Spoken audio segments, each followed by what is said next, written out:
सभी को सादर जय जिनेंद्र। 6 ढालक की क्लास 14वीं हमारी चल रही है और 9वीं 10वां और 11वां छंद तीसरी ढाल का इसका अभ्यास हम कर रहे हैं। आज हम बचे हुए तत्व का अभ्यास करेंगे। हमने ये देखा था कि मोक्ष मार्ग तो सम्यक दर्शन ज्ञान चारित्र है और सम्यक दर्शन में भी सम्यक दर्शन ज्ञान चारित्र के भी निश्चय और व्यवहार भेद है।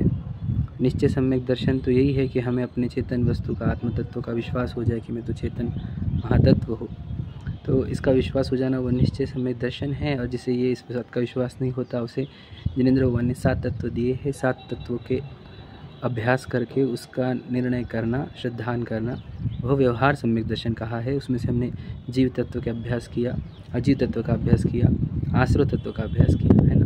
आश्रव तत्व के वर्णन होने के बाद उसके लिए एक लाइन बच जाती है 9वें छंद में, वो भी हम पढ़ेंगे।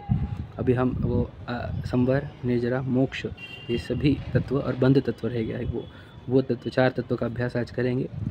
तो सबसे पहले आश्रव तत्व के बारे में कहा कि आश्रव तत्व ही विकारी भाव होने से, इच्छा वाला होने से और कषाय भाव होने से वही दुखदायक है ना। यही आत्म को दुख कारण ताते इनको तजिए, कि यही आत्मा के लिए दुखदायक है, इसलिए इनका त्याग करना चाहिए। आश्रव भावों का त्याग मतलब दुनिया में दुख और कहीं नहीं है, बस दुख है तो आश्रव भावों में ही दुख है। जितना आश्रव भाव रहेगा उतना दुख। कोई सिचुएशन में दुख नहीं है, कोई गरीबी, रोग, निंदा, दरिद्रता, कहीं पे भी रोग नहीं है, दुख नहीं है। दुख है तो बस आश्रव भावों में दुख है, मोह में, राग द्वेष में, उसमें दुख है, कषाय भावों में दुख है। तो इसलिए आश्रव भाव को त्यागना चाहिए, क्योंकि आश्रव भाव से क्या होता है, आश्रव भाव के कारण ही कर्मों का बंधन होता है। मतलब ये क्या होता है बंधन, वो समझते हैं। देखिए, हम अनादि से भटक रहे हैं, हम निगोद में थे, तो हम अनादि से हमारे साथ ही हमारे जितने एरिया में ये शरीर है उतने ही एरिया में, उतने ही प्रदेशों में, एरिया मतलब प्रदेशों में आत्मा है, और जितने एरिया में आत्मा है प्रदेशों में, जितने प्रदेशों में, उतने प्रदेशों में एक कारमान शरीर होता है। कारमान शरीर मतलब क्या, जो आज तक हमने कर्म कमा के रखे हैं, जिनका अभी तक उदय काल नहीं आया, वो सब का एक शरीर बना होता है जिसको कारमान शरीर कहा जाता है। वह कारमान शरीर में पुराने कर्मों के स्टॉक है। तो जब भी हम विकारी भाव करते हैं, कषाय भाव करते हैं, तो क्या होता है कि कारमान वर्गणाएँ जो है वो आती है, उसको कहते हैं आश्रव, और फिर वह उन कारमान शरीर के अंदर जाके चिपक जाती है। वो उसको कहते हैं बंधन। मतलब बंधन मतलब क्या कि वो जो हम बातें गठान, वैसे ही एक बंधन है ये। क्या, क्योंकि अब कारमान शरीर में नए कर्म आकर विराजमान हो गए। अब वो कर्म जो है वे अब क्या करेंगे, अब जैसे हमने भाव किए हैं उसके अनुसार अब वो क्या करेंगे, उतने दिन तक वे कारमान शरीर में रहेंगे। कारमान शरीर में उनका उतने दिन तक स्थान रहेगा, और फिर जब जिसका उदय काल आएगा, मैच्योरिटी टाइम आएगा, वो अपना फल देकर उस कर्म के शरीर से निकलता है। ऐसा होता है रूल। तो अब क्या हो गया कि फिर ये जब कर्म हमने अंदर आ गए अपने अंदर, अब यही कर्म क्या करते हैं, यही हमारा जन्म कराते हैं, यही मरण, यही सुख दुख, ये चारों गति में भटकाते हैं, ये कर्म के कारण है। तो ये कर्म को ही हमने ये कहा कि यही क्या है, कर्म आश्रव है, दुख के कारण है। और ये भी कहा कि इनसे कर्मों का बंधन होता है। कर्मों का बंधन होने से ही क्या हो रहा है कि हम जेल में हैं, है ना। कर्मों का बंधन होना ही जेल है, मतलब हम जेल में हैं, है ना, अनादि से ही। ये कर्म की जेल में हम जन्म मरण कर रहे हैं, और हमारे को एक ही चीज़ देते रहता है, वो कभी दुख वाली, कभी ये सुख की कल्पना वाली, ऐसी चीज़ें देता है, वो कर्म की जेल है। तो ये बंधन है। वो क्या हो जाता है, आत्मा के प्रदेशों से चिपक जाते हैं। मतलब आत्मा के प्रदेश में कारमान शरीर है और वो कारमान शरीर में वो कर्म चिपक जाते हैं। तो ये जीव जहाँ जाता है, समझ लो शरीर छूटा, दूसरे शरीर में जा रहा है, तो वो जीव के साथ तो कारमान शरीर भी जाता है। बहुत से लोग क्या करते हैं, जब वो आके दुखों से पीड़ित हो जाते हैं, दुखी हो जाते हैं, तो वे चाहते हैं कि मैं शरीर का त्याग कर दूँ, आत्मघात का विचार करते हैं। तो उनको ये समझता नहीं है कि ये शरीर तो छूट जाएगा, लेकिन जो परेशानी कर रहा था, जो दंड दे रहा था, वो कारमान शरीर तो अगले भाव में भी साथ में आएगा ना, वहाँ पे भी दंड देगा। आत्मघात करने का जो भाव हुआ है वो इतना पाप का संचय करता है कि अब तो नए जगह पे तो और दंडनीय अवस्था होगी, बहुत दंड दिया जाएगा। क्योंकि आत्मघात से बड़ा कोई अपराध ही नहीं होता है, आत्महत्या से कोई बड़ा अपराध नहीं है। इसलिए आप समझ लिए कि हमारे साथ, आत्मा के साथ कर्म का शरीर है, उसमें 8 प्रकार के कर्म हैं, जिसको द्रव्य कर्म कहते हैं। तो इन कर्मों का बंधन हमारे को अनादि से है, हमारे साथ अनंत काल से ये कर्म का शरीर है। तो इसी को आश्रव और बंध समझ में आया। कर्म का आना आश्रव है और उसका अपने साथ बंध जाना।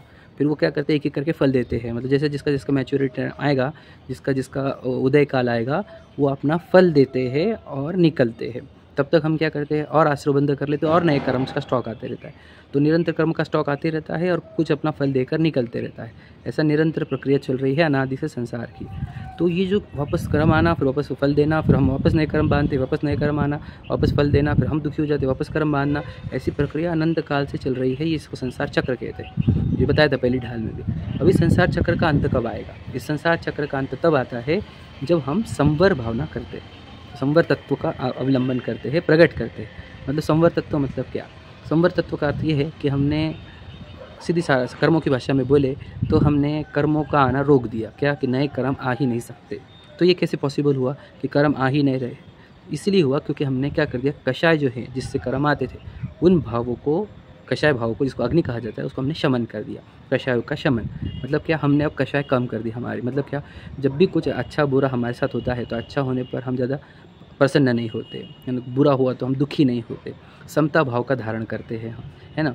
तो ये कषायों का शमन कर दिया। और क्या? इंद्रियों की जो डिमांड्स कि देखने को मिले, सुनने को मिले, टेस्ट को, टच को, स्मेल को, ये जो मिले, ये डिमांड भी हमने कम कर दी। मतलब क्या? ये भी हमने डिमांड्स कैसे कर दी, इच्छाओं की, कर्मों का, वो भी हमने न्याय वाली कर दी। स्वच्छंदता नहीं बची कि हम अमर्यादित इंद्रियों का भोग करेंगे, मुझे बहुत चाहिए, बहुत चाहिए, ऐसा हमारा इंद्रियों की भोग की इच्छा कम होना और कषायों का शमन होना, इन दोनों को ही यहाँ पर संवर कहा है कि शम दम तेजो कर्म न आवे।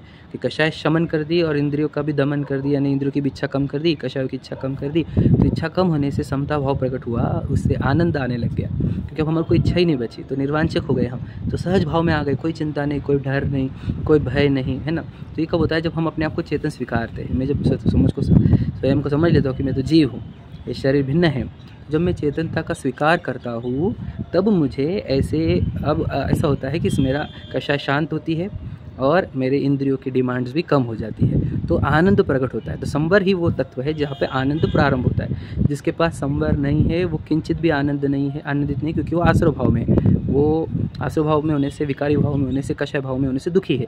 जिसके पास संवर है वो ही सुखी है। तो संवर कैसे होता है? सम्यक दर्शन मुख्य। और उस सम्यक दर्शन के निमित्त से क्या हो रहा है? कषाय शांत हो रही है, इंद्रिय की डिमांड कम हो गई, अब इच्छाएं नहीं सताती हमारे को ज़्यादा, हम समता भाव जागृत हुआ है हमारे अंदर। तो इस भाव से क्या होता है? अब कषाय नहीं हो रही है, इच्छा नहीं हो रही है, तो नए कर्म आना रुक गए। नए कर्म आना रुकना, यही इसी का नाम है संवर। तो संवर ही सम्यक दर्शन का मुख्य है अंग, है ना। संवर हो जाता है सम्यक दर्शन होते ही, और फिर क्या हो रहा है? कर्म आना रुक रहे हैं, है ना। अब वो पूरी तरह टेक्निकली तो अलग है कर्णानियों के अनुसार, लेकिन ये सरल भाषा में आपको समझा रहा हूँ मैं। तो कर्मों का आना रुका संवर के निमित्त से। अब क्या? अब पुराने कर्मों का स्टॉक का क्या करेंगे? मतलब क्या? नए संवर के कारण नए कर्म तो आए नहीं कारमान वर्गणा में, लेकिन पुराने कर्मों का स्टॉक भी तो निपटाना पड़ेगा, क्योंकि जब तक कर्मों का स्टॉक है मुझे मुक्ति नहीं मिलेगी, मोक्ष नहीं मिलेगा, है ना, अनंत सुख नहीं मिलेगा। तो पुराने कर्मों को, स्टॉक को निकालना, धीरे धीरे निकालते जाना, धीरे धीरे मतलब बड़े बड़े लॉट्स, लेकिन स्पीड से निकालते जाना, है ना। तो वो निकालने की प्रक्रिया जो है उसका नाम है निर्जरा।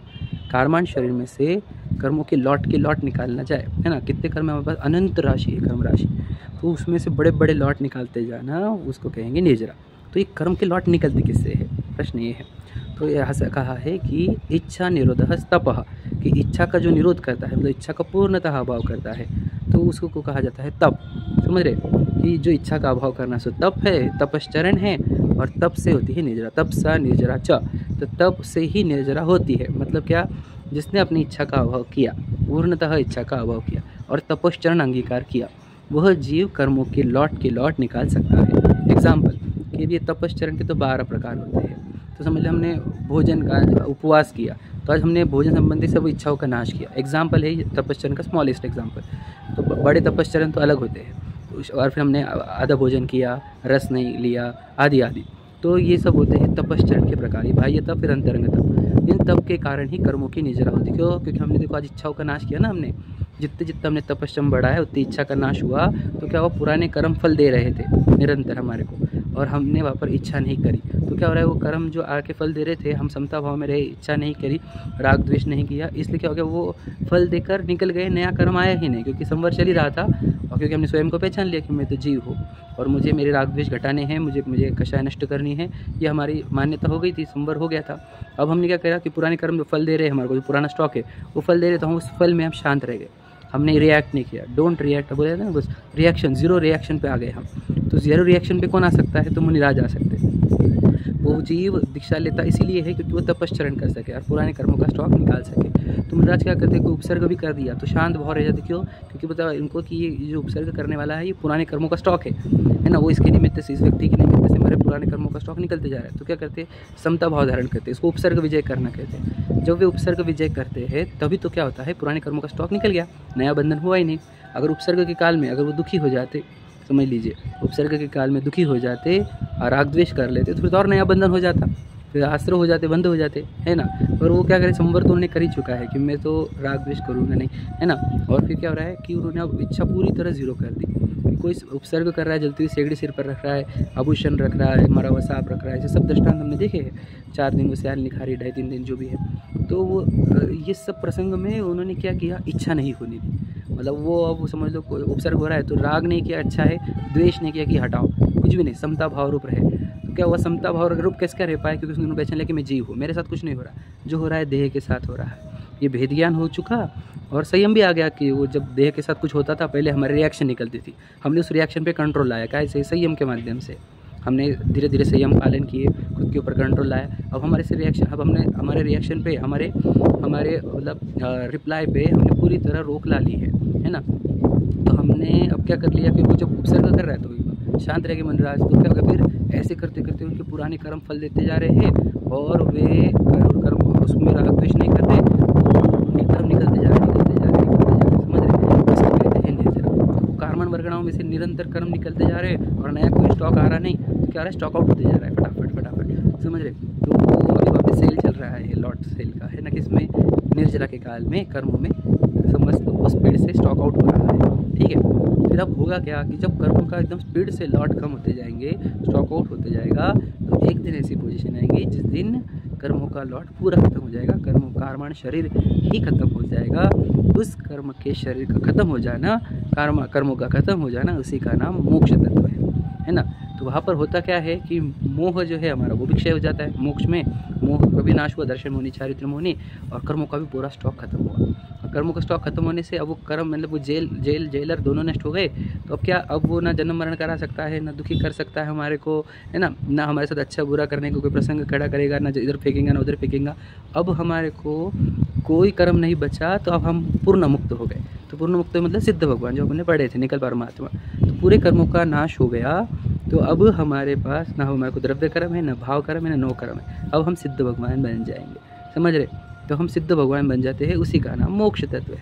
एक सकल परमात्मा भी है, वो भगवान अनंत भगवान को मोक्ष कहा जाता है कि वो पूर्ण मुक्त हुए, मतलब मुक्त हुए हैं वे भी एक अपेक्षा से, 4 घातीय कर्मों के अपेक्षा से। लेकिन सिद्ध भगवान के तो 8 कर्मों का नाश हुआ। तो अरहंत भगवान के क्या हुआ, कार्माण शरीर में से 4 घातीय वाले स्टॉक खत्म हो गए, तभी वे अरहंत बनते हैं, है ना। और जब अघातियों का भी स्टॉक खत्म होता है तब वो हो जाते हैं सिद्ध भगवान। तो ऐसे संवर तत्व है, उससे ये मोक्ष मार्ग प्रारंभ होता है। हमने कर्मों का, नया कर्मों का अंधेरे नहीं है, कैसे कषाय शमन कर दी, इंद्रियों का दमन कर दिया, इससे हम नए कर्म स्टॉक नहीं आने दे रहे। फिर क्या किया हमने, पुराने कर्मों को निकालने के लिए निर्जरा करी। निर्जरा करी मतलब क्या, हमने तपश्चरण अंगीकार किया। जितना हमने घर में रह के भी तप होते कुछ वाले, है ना, फिर बाद में जो बड़े तप है वो तो मुनिराज बनने के बाद ही है। तो वो अनशन औमोदर्य आदि जो होते हैं, 6 बाह्य तप, 6 अंतरंग तप, ये 12 प्रकार के तप मुख्यतः से मुनिराज अंगीकार करते हैं। वे कर्मों की निर्जरा करते जाते हैं और फिर वे अरहंत बनते हैं, सिद्ध भी बनते हैं। तो कर्म का नाश होते जाना निर्जरा है और कर्म का पूर्ण नाश होना ही मोक्ष है।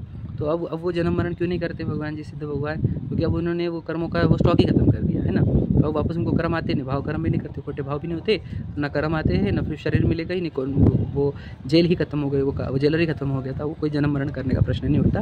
अब अनंत काल तक अनंत सुख को भोगते हैं। ऐसा ये संवर, निजरा, मोक्ष तत्व हमने चर्चा करी, बंध तत्व को भी समझाया। तो ये 7 तत्व है जो जिनेंद्र भगवान ने कहे। और दुनिया में एक्चुअल में सभी जीवों के साथ ये 7 तत्व ही है। देख लो आप, वो स्वयं जीव है, शरीर जीव है, उनको वो मोह राग द्वेष भाव होते हैं, कषाय भाव होती है, उससे उनको कर्म आते हैं, फिर बंधन हो जाता है, फिर वापस क्या होता है, बंध के फल मिलते हैं, मतलब उनके साथ अच्छे बुरे प्रसंग हुए कर्मों के कारण, तो उसमें वो राग द्वेष फिर कर लेते हैं, फिर क्या होता है, फिर बंद हो जाता है।